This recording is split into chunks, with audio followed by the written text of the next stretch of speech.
PTI आज़ादी मार्च हुकूमत पर खौफ के साए मंडलाने लगे हैं। इस्लामाबाद पुलिस ने आज़ादी मार्च की एंट्री रोकने की तैयारी कर ली है। मुजाहिरीन से गैर रिवायती तरीकों से निपटा जाएगा।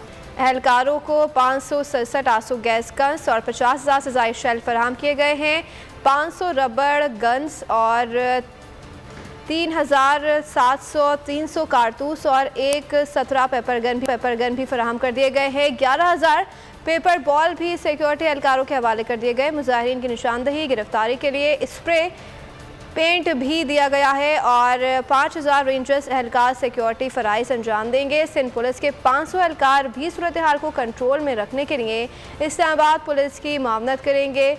4,700 FC एहलकार भी इस्लामाबाद में मुख्तलिफ मकामात पर तैनात। अफसरान समेत इस्लामाबाद पुलिस की 3,000 एहलकार एक शिफ्ट में ड्यूटी करेंगे।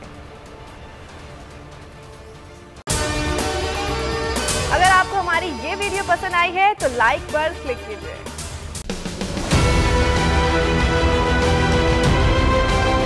मैं आज बोल्ड टीवी वाले शोएब शेख को, उन्होंने उसकी जिंदगी को खतरा हो गया।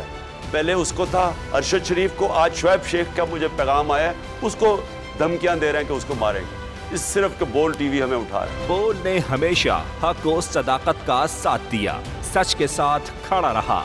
हम हैं मिसाल अब्र, मगर इस हवा से हम डर कर सिमट ही जाएंगे, ऐसे भी हमने। बड़ी मुश्किलात, बड़े बड़े चैलेंजेस, सिर्फ बोल खड़ा रहा, बोल डटा रहा।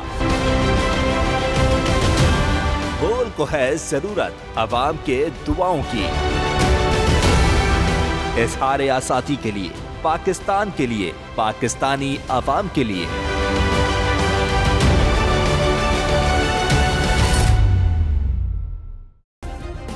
सब्सक्राइब करें और बेल दबाएं ताकि कोई खबर रह न जाए।